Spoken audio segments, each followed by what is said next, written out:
Hey everyone. Today I'm bringing Meta's two AI research efforts closer together to support our long-term goals of building general intelligence, open sourcing it responsibly, and making it available and useful to everyone in all of our daily lives. It's become clearer that the next generation of services requires building full general intelligence, building the best AI assistants, AIs for creators, AIs for businesses, and more. That needs advances in every area of AI, from reasoning to planning to coding to memory and other cognitive abilities. This technology is so important, and the opportunities are so great that we should open source and make it as widely available as we responsibly can, so that way everyone can benefit. People are also going to need new devices for AI, and this brings together AI and the metaverse. Because over time, I think a lot of us are going to talk to AIs frequently throughout the day. And I think a lot of us are going to do that using glasses, because glasses are the ideal form factor for letting an AI see what you see and hear what you hear, so it's always available to help out. Titles: A Guided Tour of Apple Vision Pro. Alessandra McGinnis. Will dons Apple Vision Pro. When you put on Apple Vision Pro, what you see is your space and everything in it. Oh, wow. Let's open mindfulness. Okay. So this is an app that fully expands into your space. Enjoy a moment of peace, and I'll be here when you're done. Will starts a mindfulness session. Inhale appreciation. The room dims and a 3D flower floats. Exhale care. Translucent multicolored petals drift toward Will, then float around him. It's beautiful. I refer to digital worlds as immersive media, or to say it in another way, a physical digital hybrid form of computing. So that the type of inputs that you put into the hardware, which are either self-contained virtual reality headsets, augmented reality goggles, or your phone, or new types of wearables, these all have input from your environment that is necessary to calibrate the devices, and you have body-based data that you give back to the devices. So it makes it feel real to your body and your cognition in a way that flat screen computing just doesn't. Welcome to the War Room. It's Friday, January 19th in the year of our Lord 2024. It's not Stephen K. Bannon, it's Natalie G. Winters filling in. We have a very packed show, I would say. The evil globalists up at the World Economic Forum make that quite easy for us with that wonderful cold open that Joe Allen put together for us. And without further ado, I will bring on our first guest, Joe Allen, who I guess just to start off, I would love to get your very deep, detailed, granular thoughts on how the World Economic Forum ended, what they focused on, where you think they're going to go with it, but just in general, your assessment. Well, Natalie, there's two things you have to remember about the World Economic Forum. First and foremost, what they're talking about this year, over the course of the year, will more than likely be disseminated and adopted by corporations, governments, and aspiring cyborgs across the planet. So they spoke a lot about artificial intelligence. They spoke a lot about metaverse technologies. They spoke a bit about robots. That's really, as we've covered for the last 3 years, these are going to be increasingly present in people's lives. For those who tell me that it has nothing to do with them and that it will never touch them, I wish you the best. I wish I lived in your world. So the second thing to remember about the World Economic Forum, though, is that it is an ideological hub. These are just executives and government officials and the well-heeled from the financial world coming to chit-chat about the futures they want to see. The real import, the real center of gravity with these technologies is more in the tech corporations themselves. So you might hear Klaus Schwab talking about how awesome the metaverse is, but the real focus should be on people like Mark Zuckerberg. Mark Zuckerberg is the one developing and disseminating these technologies. And I think that to conflate the World Economic Forum's talking points with the actual technologies really does miss a critical element. The people who are making and selling these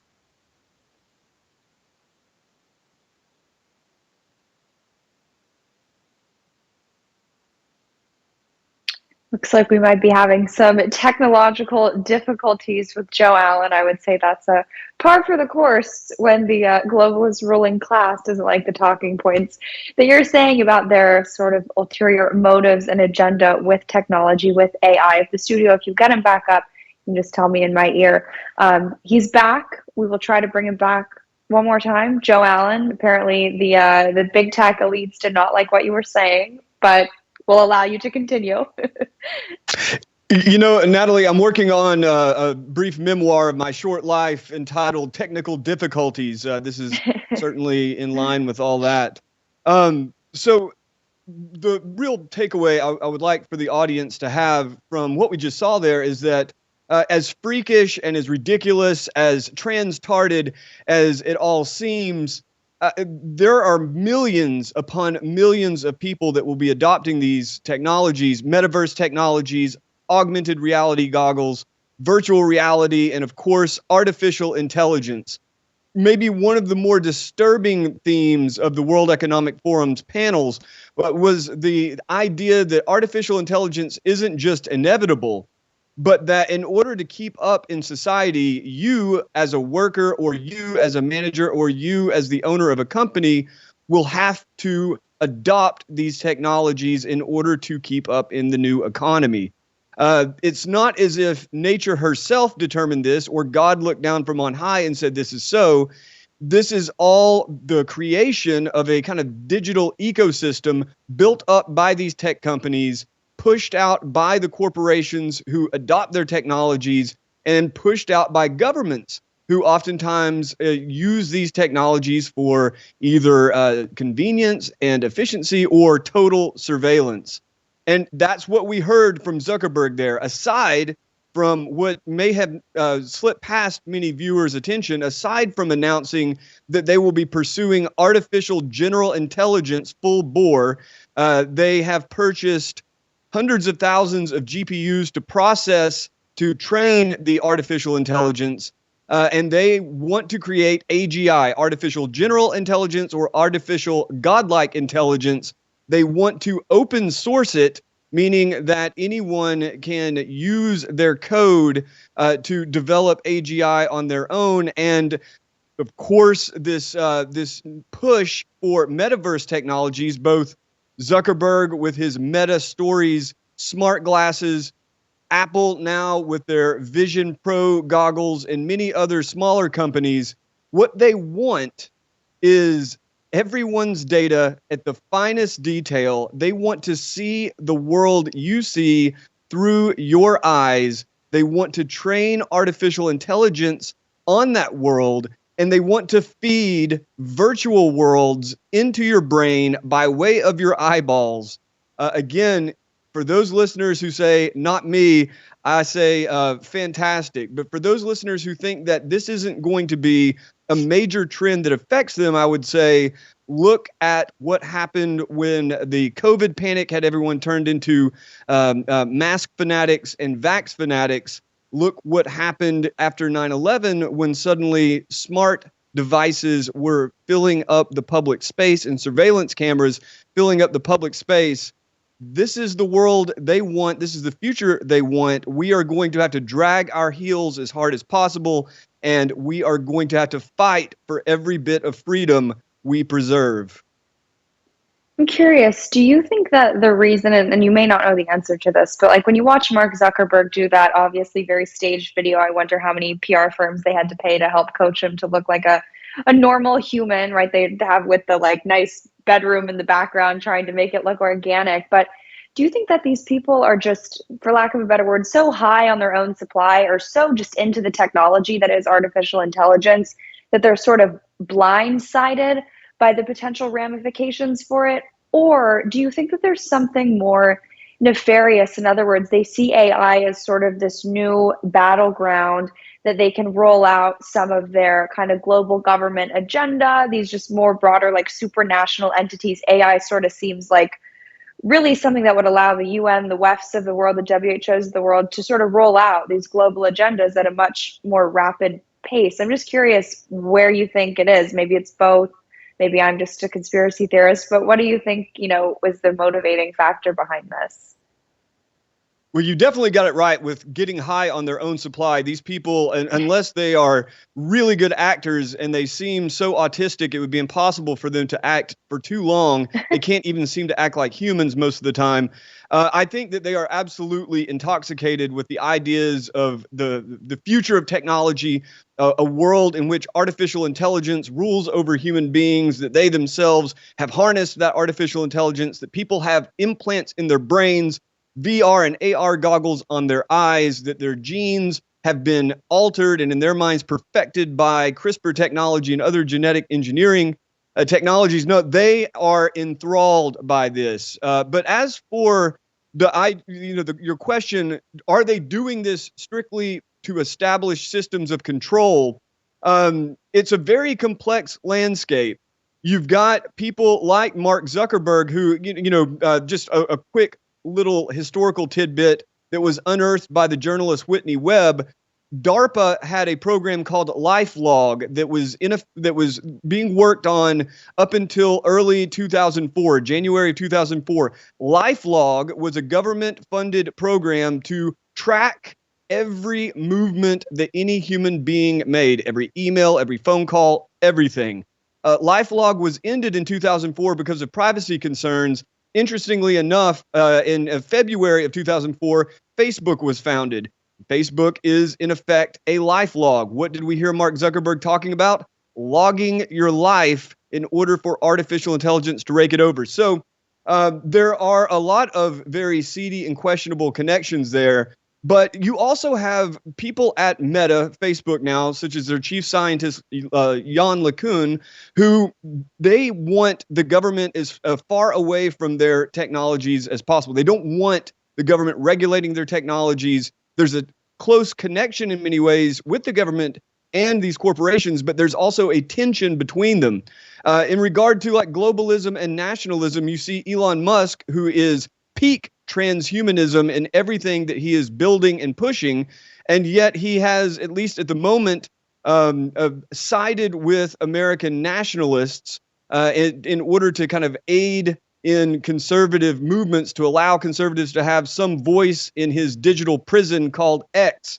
So it's not as simple, I don't think, as tech companies partnering with the UN or the EU and various global institutions in order to establish a one world government.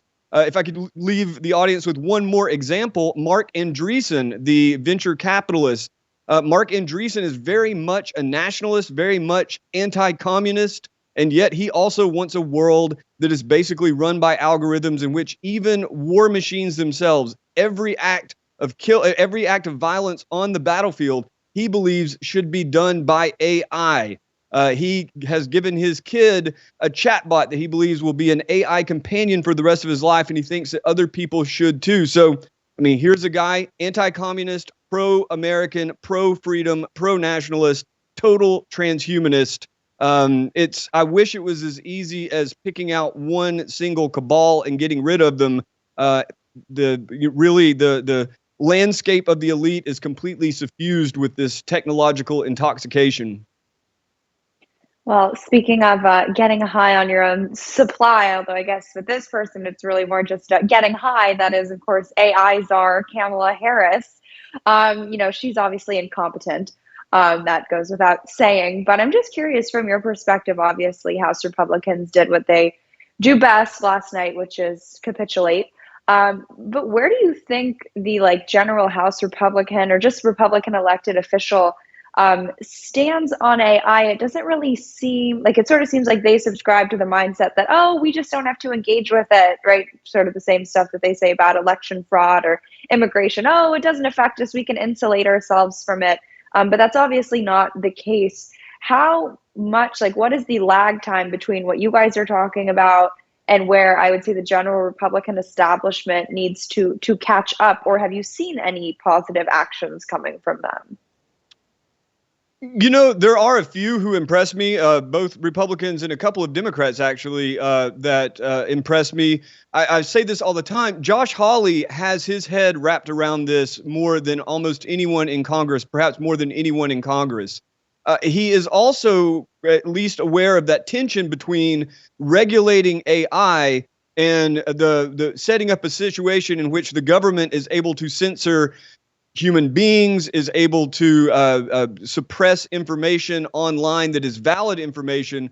It's a real problem because I think there's already a problem with AI disseminated disinformation and misinformation, and with the spread of just idiotic ideas, fake ideas on the internet. That is a major problem, but you don't want to put big daddy government in a position where they can squash free speech as they have. Again, I beat this to death, but during the pandemic, we saw the most egregious instances of valid information being completely suppressed. You don't want to give that governmental apparatus more power to do that on the basis of fears of AI. At the same time, AI, for a lot of different reasons, is going to be very, very troublesome in the very near future. It already is. Deep fakes are going to be increasingly a huge problem. So again, Josh Hawley, in his rhetoric, has been fantastic on this. Ro Khanna, Democrat, also very intelligent and by and large in line with what I think the politicians should be doing. But no, I think the predominant trend is that you have these companies. I mean, we've seen all these meetings, Chuck Schumer hosting, closed door meetings where you've got the heads of the big tech companies, Zuckerberg, Elon Musk, I believe Larry Page, certainly Sundar Pichai, Arvind Krishna of IBM. All the heads of these big tech companies are going in, and it appears that they are setting themselves up for regulatory capture, in which, because they're the experts, right? The same with pharmaceutical companies, the same with big ag companies, so on and so forth. Because they're the experts, they're turned to help craft the policies. Of course, those policies are more than likely, to the extent these companies are the major influence, those policies are going to end up empowering those companies, squashing the competition from small startups, and allowing these companies, or granting these companies, a kind of safe and effective stamp from the government, especially as they fast track all these technologies through regulation. And but Joe, I know, you know what? I don't usually interrupt. It's a Steve thing. I try to respect my guests, but we have so many other guests to get to. So sure. I want people to go and get the book, because I know you got into even more detail on all this. So where can they get the book? What's it called? How do you pronounce it? And where can they go to follow you? Dark Eon, Transhumanism, and the War Against Humanity. You can get it anywhere books are sold. You can get it from bookshop.org, the publisher skyhorsepublishing.com, or use your palm to pay for it at Amazon. You can find links to it at my social media at JOEBOTXYZ, and my new article up at warroom.org, CES 2024, Consuming and Ersatz Singularity, the Consumer Electronics Show in Las Vegas. Thank you very much, Natalie. Joe, thank you so much for joining us. We'll call that pulling a Steve when I interrupt the guests, which I hate to do, but sometimes, we have to. We have, like I said, we have a bunch of wonderful guests to get to, but also make sure you check out Public Square. They're one of the partners of the show. If you don't want to give your money to these evil AI-loving big tech giants, we got to get creative how we not just buy American-made products, but we stop giving money to companies that hate us. If I seem really tired, it's because I've been working tirelessly on, of course, She's So Right, the clothing brand. And just a little anecdote, we've been making some keychains in the America First Barbie style. And I didn't want to give any money, of course, to any Chinese Communist Party factories. That's the kind of hub of plastic manufacturing. So I was connected with a patriot in Texas who actually 3D prints keychains, making us, of course, less reliant on China, not having to give money to any communists in China, explicit or otherwise. And I think that just sort of speaks to the mindset, not just behind She's So Right.co, but also Public Square, right? It's getting scrappy, it's getting creative, because the enemy that we're up against is so robust. I really think every little purchase helps. So make sure you check out Public Square. And while you're at it, I'd say go to birchgold.com/Bannon2 as de-dollarization continues to trend. It doesn't look good for, I would say, anyone who actually loves this country, so you should consider gold. I talked to Philip Patrick. He's much more well-versed on the subject than I am. They're great to talk to. Give them a call, and you can read the latest installment of The End of the Dollar Empire 2. Now, I know that was a bleak segment with Joe Allen and probably a bleak plug for our sponsors, but you guys know we always like to bring younger voices on the War Room to give you guys some hope. So another young lady, an ambassador for Turning Point, someone who does a bunch of her own content, is Morgonn McMichael. You guys have seen on the show before, but she was on the ground reporting in Davos last year. She didn't go this year. I guess she got the lucky assignment. But I would love, Morgonn, if we have you, for you to sort of give us your compare, contrast of what you think they were focusing on last year, where you think they're going, where they went this year, and how we can sort of pre-game or counter it. Absolutely. Thank you, Natalie, for having me on. I'm here sporting She's So Right, so you guys should go shop now. Yay! But going back to the World Economic Forum, I did have the privilege of reporting there on the ground last year. And, we always saw those topics of AI, transhumanism, especially like augmented reality that we've been seeing implemented now, especially with Apple's Vision Pro, which is very scary and dystopian, especially when it comes to removing human interaction. I think that's the craziest part. But a lot of times these elites are talking about climate change, reducing carbon emissions, which, by the way, my carbon footprint in my entire lifespan will be about 16 metric tons, where these elites are flying private jets, landing at an airstrip near Davos, then having to take a helicopter from the airstrip to Davos to then get picked up in their gas-powered vehicles. And they are emitting thousands of pounds more of CO2 than you and I ever will in our entire lifetimes. So it's just ironic. The entire forum is all about irony and hypocrisy, if I'm being totally honest.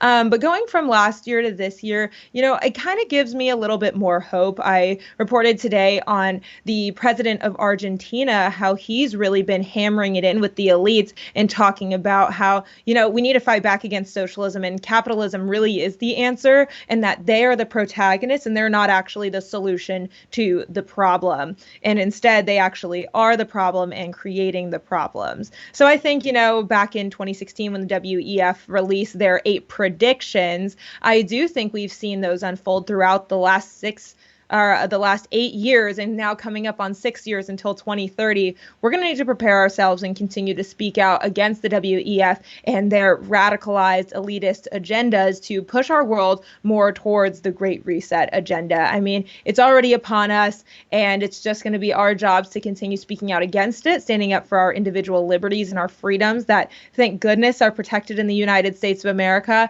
and make sure that we are fighting back against those crazy elite forces that are trying to destabilize Western civilization and our freedoms as we know it. Which, on that note, of the World Economic Forum, I actually have a mini documentary coming out about the WEF and my reporting last year talking about this year's forum, 2024, what's been going on, coming out sometime next week. I'm so excited for that. I didn't even know you were working on that. That's amazing. But I'm curious. Again, I always joke. I feel bad for the reporters on our side who have to watch the World Economic Forum and go there and spend time with these people. But I'm just curious. It seems like last year, Ukraine was really a focus, right? There was a lot of discussion about that in the context of their favorite word, the D word, democracy. And maybe I'm mistaken, but it didn't really seem like that was a pressing topic this year. Do you think Ukraine has sort of fallen by the wayside? It didn't really seem like they mentioned it all that much. Ukraine is old news at this point, and I think that, what the previous guest was saying with the transhumanism, with the augmented reality has really been the focus, because look at how just we are obsessed with the digitized society. We are totally sucked in, Gen Z especially. You have TikTok, and it's going to be the next wave of how to attack our freedoms and how to attack Western civilization. So what better way than to get an entire generation addicted to social media and then want to actually live in a digitized world, normalizing the 15-minute city theory and, continuing to push that. I mean, last year when I was on the ground, there was an entire house on the promenade. When you're walking down down. Basically, the buildings all are represented by companies or countries, and the Ukraine house was very, very private. We couldn't even enter. When I was reporting outside the Ukraine house, I was told I needed to leave. I was getting too close to the building, and Ukraine was definitely one of the huge talking points among the attendees and companies that were there. But this year, I think we've seen a shift, and they're seeing that people don't really care about Ukraine anymore, especially Americans. And instead, there hasn't even really surprisingly been a lot of discussion about Israel, Palestine, and what's going on in the country of Israel. And it mostly was very directed towards, the climate change, augmented reality, talking about universal healthcare, food insecurities, kind of their main talking points. And Morgan, I want to hold you through the break because I have one more question for you. But War Room Posse, don't go anywhere. We also got Catharine O'Neill joining us after the break to talk all things the elites want to do with probably one of your favorite things, meat and steak, and your ability to eat it. But I'm sure you guys know the strapline of the World Economic Forum this year was rebuilding trust. And I say that is a psyop in and of itself, because inherently I never trusted the World Economic Forum to begin with, and I'm sure you guys didn't either, so don't fall for it. They don't want to rebuild their trust. You can't rebuild something that you never had, and frankly, they're more in the business of destroying countries, like I think they did with Ukraine last year, and they're trying to do with American sovereignty by, I would argue, just allowing a complete and utter invasion by the Visigoths, maybe that's too euphemistic a term, on our southern border. But we will be right back after this break. Morgan, Catharine O'Neill, and a bunch of clips from the March for Life. Hang in there. We'll be right back. War Room Battleground with Stephen K. Bannon. Welcome back to the War Room. Now, you guys know we cover the lawfare against President Trump nonstop here. There's been some breaking news. The wife of Nathan Wade, the fusion Trump prosecutor turned Fani Willis's alleged lover, I guess extramarital lover, that the wife of Nathan Wade, I guess estranged wife, released credit card statements showing that she being Fani Willis had been receiving, whether it was luxury cruises, hotel stays, Ubers, you name it, transportation, being all paid for by Nathan Wade, the person that she was paying ridiculous, exorbitantly high fees to again prosecute Donald J. Trump. So I guess never underestimate a scorned woman in all things. But speaking of women fighting back, and I would say exposing the lies of the mainstream media, we still got Morgan McMichael with us, and we'll have Catharine O'Neill joining us after her. But Morgan, you brought up a very important point, and the year 2030 is very important to the globalists, right? It's sort of their goalpost year.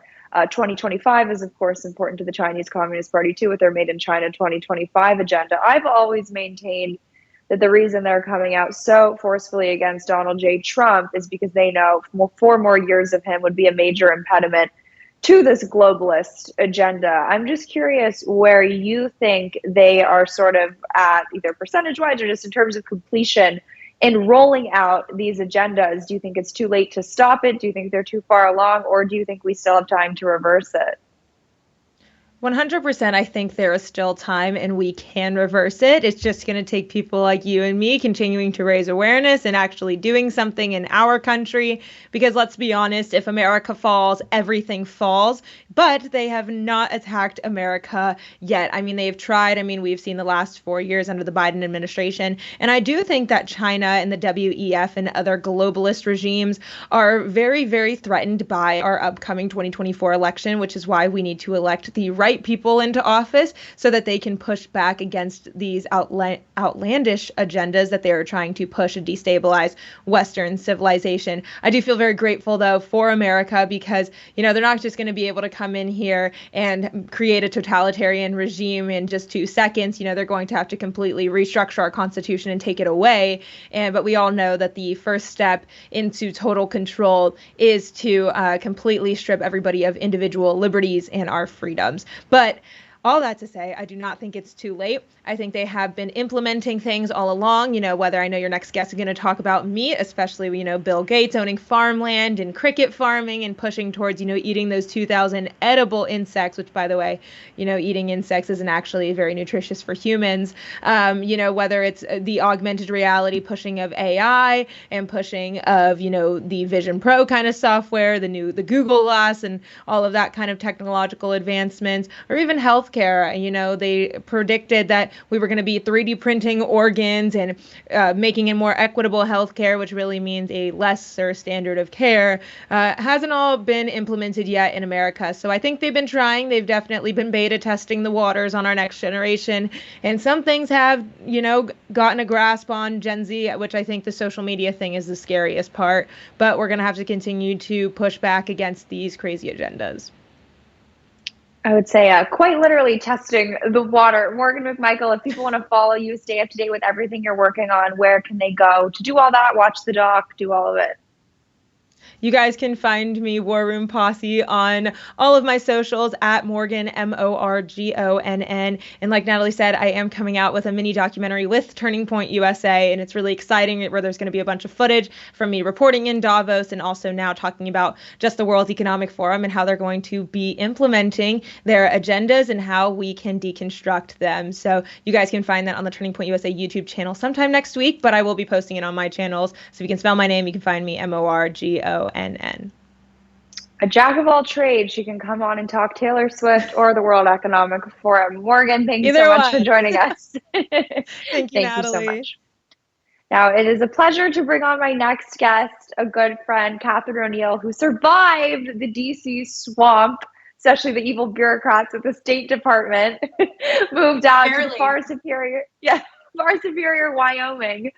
And you, I guess, practice what you preach here in the War Room, entrepreneur capitalism. Of course, everyone knows Meriwether Farms, but there was a story today, it had to do with the Government Accountability Office report, talking about how the United States doesn't even know the percent of farmland or public land that is owned by foreign entities, the Chinese Communist Party, or otherwise. I thought you'd be the perfect person to bring on to sort of react to this and break it down. But I'm just curious, from your limited experience, again, you just started your company, but have you seen foreign incursion into farmland? Is there Chinese Communist Party owned land in Wyoming? Like, what do you think the landscape looks like, I guess, quite literally? Thanks so much, Natalie. To my knowledge, I am not personally aware of any land that is owned by the CCP. However, I know there's a lot of pressure by people within our own country to pressure ranchers to sell their land and put them into what is called a conservation easement, which essentially cedes control to the government to control that land. So I think part of the mission of my company is to provide an outlet for these ranchers so they can withstand that pressure to sell their land. Because right now it's become very expensive to maintain with property taxes and other fees and regulations. So in order for them to stay afloat, sometimes they feel necessary for them to sell this land. So with Meriwether Farms, we're providing an outlet for them to stay in business. And I think it's a shame, Natalie, that every governor in the United States is not outright banning the sale of land, American land, to foreign entities. It's a shame. It's an absolute shame. Can you walk us through that process a little bit? Because it sort of seems, we were talking in the earlier segment about a lot of the World Economic Forum, the WHO's sort of broader agenda, where you just can't reconcile it with reality or a common sense policy, right? Do you think this is part of sort of a concerted effort? I know there's a new kind of vegan propaganda film out on Netflix, but do you think this is sort of part of a broader push to normalize the I would say, drift away from meat, from steak, to this more plant-based diet? Absolutely, Natalie. It's a conceded, coordinated effort. So about 30 billion pounds the Americans consume per year, according to the USDA. 30 billion pounds of meat. Tyson Foods, which provides about 1 in 4 of those pounds to the American consumer, just invested in a European insect protein company called Protix. I mean, if that's not blatant, I don't know what is. A company that provides the United States with 1 in 4 pounds of meat is now partnering with a company to provide insect protein. It's it's right there in front of us. And I know you guys have been having ridiculously high demand, which is so wonderful. I'm sure the War Room Posse Yes. piles in, which they should do. Your selection is absolutely fantastic. I know my mom has ordered some stuff and loves it. But can you walk us through your sort of day-to-day process too, from the cattle perspective? I know you guys never use hormones, but any of these other sort of weird trickeries that the globalists want you to use or normalize with cattle, how you guys go about avoiding that? Yeah, absolutely. I mean, one of the things that is a hot topic right now is the use of mRNA vaccines for cattle. I have thankfully never come across any of that myself. However, that's not to say that they're not trying it. I mean, we work with ranchers that have extremely high integrity, and we observe the care. We conduct the feeding, we conduct the processing. I mean, we are very integrated with these ranchers' programs, so we can see everything that they're doing. However, that's not to say that's not being tried elsewhere. So, and one of the things that we do is we ensure a standard for our customers. So if you come on to meriwetherfarms.com and you buy beef from us, 100% of the time you are getting a product free of hormones, free of antibiotics, and free of any weird vaccination protocols that they're trying to incur on these animals. Okay, so let people know, first of all, give us the website one more time, if there's a War Room Posse discount, and what you guys offer, what the most popular stuff is. I'm genuinely curious. Yeah, so we're actually doing a special today because, like you've mentioned, and I'm so thankful for the War Room Posse. You guys have been so good to us. I mean, we are just totally gone gangbusters in sales, and it's been really difficult for us to keep up with the demand because we have such high standards for our products. And so it's been hard to find ranchers that are willing to alter their ranching mechanisms and herd health to exclude these hormones and antibiotics and other things. So it's been challenging for us, but we work with some really amazing people. And we're offering a special edition right now. It's a blend. It's a blend of a breed called an Angus, which is typically what the breed that raise Black Angus. But it's a blend of an Angus and a Charolais. Charolais is a lighter colored cow, if you are familiar with breeds of cattle. And Charolais tend to have a larger muscle structure. So the steaks that are available today in our special edition may actually be a little bit bigger than what you're used to, which is going to be great. But like I said, we'll still have those same standards of no hormones, no antibiotics, and standards of care. So we have a very limited supply right now. So if you want to go and try this new edition that we're partnering with this brand, go to meriwetherfarms.com.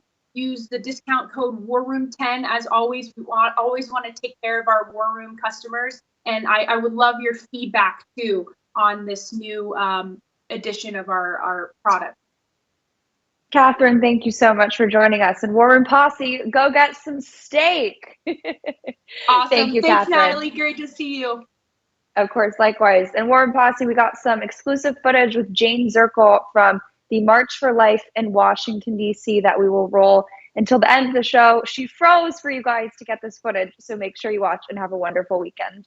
War Room is on the ground at the 51st Annual March for Life. My name is Jane Zirkle, and let's talk to some of the attendees. Can you guys please tell me your names and where you're from? I'm Selena. Hi, I'm Chloe. Hi, I'm Rima. I'm Angelina. Hi, I'm Christina. I'm Grace. And where are you from? We're all from Detroit, Michigan. That's awesome. So what brings you guys out to the March for Life today? What brings us out is to fight for those who can't speak for themselves. It's not fair that they don't have a say, so we're fighting for the unborn, and so that they can have a chance to live just like we all had a chance to live.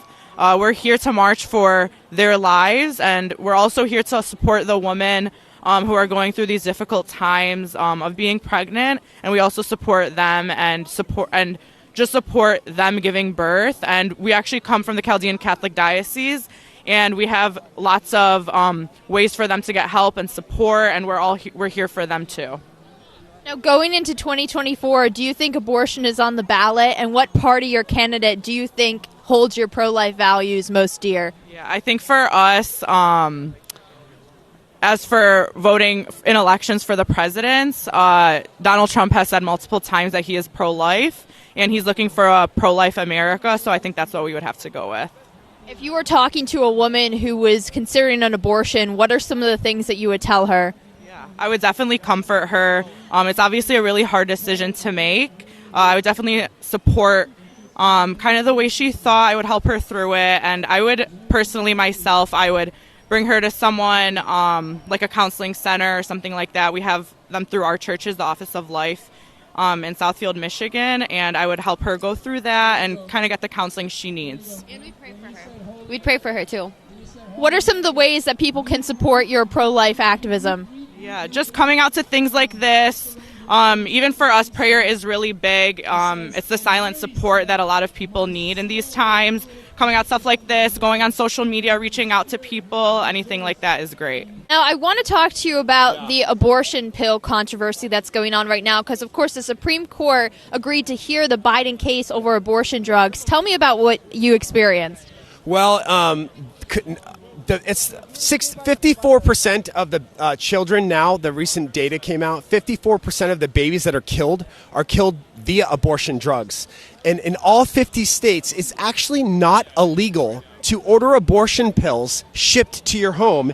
And to prove it so, I went online and actually somebody sent me for free a package of abortion pills in a state that has outlawed abortion. Which state was that, if you don't mind my asking? The state of Fort Wayne, Indiana.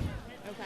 And they put the address of all places to the Attorney General was the sending address. Wow. They're that brazen about it. And you can kill a child in the womb with a pill in all 50 states. Film yourself doing it. It is completely legal. Because of the loopholes that we have, we need to end abortion. It needs to be a crime to kill an image bearer of God. It has to be. Until we make it not only a crime and unthinkable to kill a human being, we will continue to do this madness. Look, there's no instructions even that came with this. How safe is that for a woman who takes it? What's your name? My name is AJ Hurley. I'm the director of outreach at the White Rose Resistance. How can people support your anti-abortion activism? Yeah, so you can find me on Instagram at AJ Hurley, but then you can also go thewhiterose.life. I work with Seth Gruber. We are trying to awaken the sleeping giant that is the Church of Jesus Christ to end child sacrifice in America. My name is Andres Gonzalez, and I'm from Texas, but I'm here with Benedictine College from Kansas. So my family is a very pro-life family, and it starts with my grandmother, who was considering aborting her oldest daughter, and she ended up choosing life because of my grandpa. And ever since then, my family has been incredibly dedicated to the pro-life movement, and my grandma actually has a 40-year-long career in pro-life. What are some of the things you would tell to other young people to get them to join the pro-life movement? Well, I would start from like a Christian standpoint. So I would say that the gift of life is the greatest gift that we can be given by God, and only God can take it away, and only God can give it to us. So I would start at that point. And just you can see by the people here that we're all filled with so much joy, and everybody in our world and my generation is looking for something fulfilling. And I think that's something that can really be found in this movement. Can you guys please tell me your names and where you're from? David Momola. We're from Tampa, Florida. Jay Killian, Tampa, Florida. I'm James Slack, Tampa. What brings you guys out to the March for Life today? We're here to save babies. We believe that life begins at conception and legally should be protected at all stages. Innocent human life. So what would you tell other young people to get them on board with the pro-life movement? I would say the pro-life movement is all about defending those who can't defend themselves. So we're here to be a voice both for the unborn and for those poor women who are often pressured into abortion when that's not the best decision they could make. What are some things you would say to people to get them to join the pro-life movement? I would say that you're looking at abortion as a means to an end and not as a way to better improve your life. I'm Aiden. I'm from Notre Dame. I'm with the group from Notre Dame, and I'm here because I love life, I respect life, and I'm here to get the word out and just be a witness. What are some of the reasons you're pro-life? I believe every life is sacred. Every life is from God. Every life has true value all the way from conception to death, and I feel we need to honor that and value that. What would you say to other young people to convince them to join the pro-life movement? I would just say to look at the facts, to look at the studies. I think we need to focus on those, and once you realize that it is truly a life in the womb, I think it's undeniable to say that abortion is okay. And once we focus on the facts, focus on the issues, then we could have a much better world with more pro-life generation. So going into 2024, abortion is definitely on the ballot. Is there a candidate who you feel best represents your pro-life values right now? No, I haven't been for the election. For the election, I'd have to say Donald Trump. He served.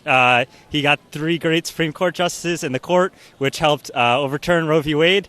Those were incredible for the pro-life movement, and I'd love to see him in office again.